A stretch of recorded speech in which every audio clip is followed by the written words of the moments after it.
Assalamualaikum warahmatullahi wabarakatuh. Nama saya Dava Noval Abdillah dari D3 Sistem Informasi kelas A. Hari ini saya ingin mempresentasikan dua studi kasus mengenai algoritma Welch-Powell dan spanning trees. Mari kita masuk ke pembahasannya. Algoritma Welch-Powell dan spanning trees. Welch-Powell.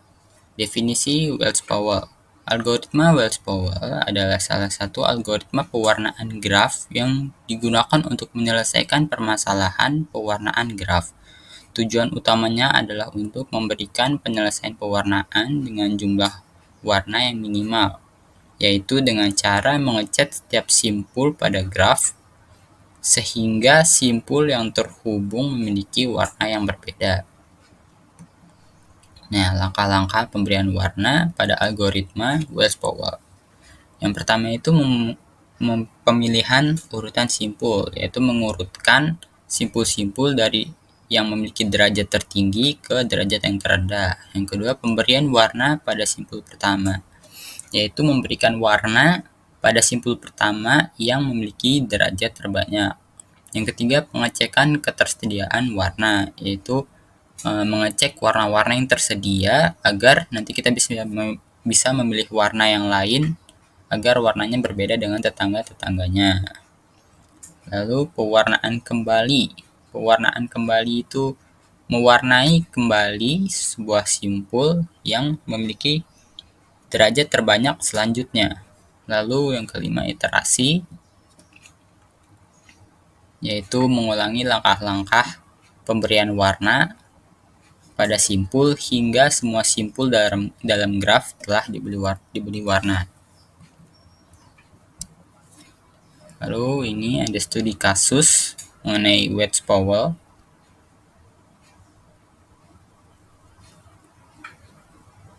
Mengurutkan simpul berdasar derajat terbanyak. Pertama, derajat terbanyak itu B. B terhubung dengan A, B terhubung dengan D, B terhubung dengan G, B terhubung dengan E, dan B terhubung dengan C. Jadi B memiliki 5 derajat. Yang selanjutnya ada G. G terhubung dengan F, G terhubung dengan D, G terhubung dengan B, G terhubung dengan E. Nah, jadi semuanya diurutkan dari yang memiliki derajat terbesar sampai ke yang terkecil. Lalu setelah kita mengurutkan, kita harus memilih simpul pertama. Simpul pertama yang dipilih adalah simpul dengan derajat terbanyak, yaitu B dengan 5 derajat. Nah, B terhubung dengan A, dengan D, dengan D, dengan E, dan dengan C. Satu-satunya yang tidak terhubung adalah F, maka F diberi warna yang sama dengan B. Lalu selanjutnya memilih simpul selanjutnya. Nah, simpul selanjutnya yang akan diwarnai adalah simpul dengan derajat terbanyak selanjutnya, yaitu G. G memiliki 4 derajat. G terhubung dengan F, G terhubung dengan D, G terhubung dengan B, dan G terhubung dengan E. Nah, G tidak terhubung dengan A dan C, maka A dan C ikut diberi warna. Lalu memilih simpul terakhir. Sisa simpulnya ada D dan E. D ini memiliki 4 derajat, E memiliki 4 derajat juga, tetapi mereka berdua ini tidak saling terhubung, makanya itu mereka diberi warna yang sama. Maka XG sama dengan 3, yang berarti terdapat 3 warna, biru, hijau, dan oranye. Berikut terdapat tabelnya, terdapat simpul dan warna A biru, B hijau, C biru, dan seterusnya. Lalu kita akan masuk ke pembahasan spanning trees. Definisi spanning trees. Spanning tree adalah sebuah subgraf dari sebuah graf yang terdiri dari semua simpul atau node dari graf tersebut tanpa adanya siklus atau cycle, sehingga membentuk sebuah pohon yang menghubungkan semua simpul tanpa membentuk loop atau siklus. Spanning tree umumnya digunakan dalam jaringan komputer dan teori graf untuk memastikan konektivitas yang optimal dan menghindari loop dalam suatu sistem. Nah, algoritma Kruskal di dalam spanning trees. Nah, yang akan kita bahas kali ini adalah algoritma Kruskalnya. Nah, apa sih itu algoritma Kruskal? Algoritma Kruskal adalah sebuah algoritma dalam teori graf yang digunakan untuk menemukan minimum spanning tree atau pohon rentang minimum dari sebuah graf berbobot. Algoritma ini bekerja dengan cara memilih tepi atau edge dengan bobot terkecil secara berurutan, asalkan penambahan tepi tersebut tidak membentuk siklus perputaran dalam graf yang sedang diproses. Nah, langkah-langkah dalam menggunakan algoritma Kruskal. Pertama ada inisialisasi, yaitu mengurutkan semua tepi edge berdasarkan bobotnya. Jadi dari bobot yang terkecil hingga terbesar atau terbesar hingga terkecil. Lalu iterasi melalui tepi, mulai dari tepi dengan bobot terkecil.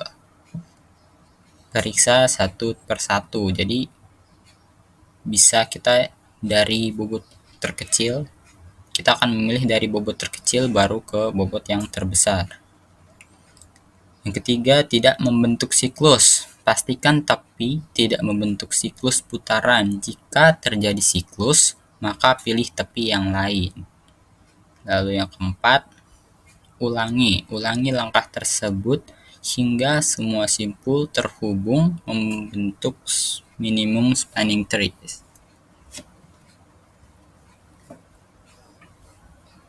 Berikut contoh soalnya mengenai algoritma Kruskal dalam spanning trees. Ini kita terdapat gambar ya. 1 terhubung dengan 2, 1 terhubung dengan 4 dan lain-lain. Di sini ada bobot-bobotnya. 1 ke 4 itu 5, 1 ke 2 itu 10, lalu 1 ke 6 itu 20 dan lain-lain. Nah, kita akan mengurutkan bobotnya satu per satu. 1 4 itu 5, 1 2 itu 10, 4 ke 6 itu 15, 1 ke 6 itu 20. Pokoknya seterusnya sampai semuanya diurutkan. Nah, ini dia. Langkah pertama yang harus kita lakukan adalah memilih tepi dengan bobot terkecil, yaitu di sini terdapat 5. 5 dipilih, lalu proses kedua memilih 10, 1 4, jadi udah ada 1 4 dan 1 2. Lalu ini proses ketiga ada 1 4 yang memiliki bobot 5, 1 2 bobotnya 10 dan 4 6 bobotnya 15.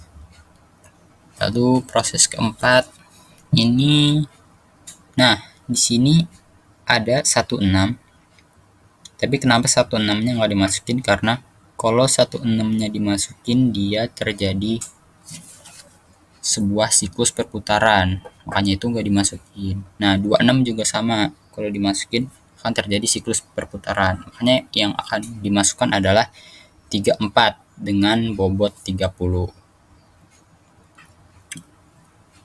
Ini ada lagi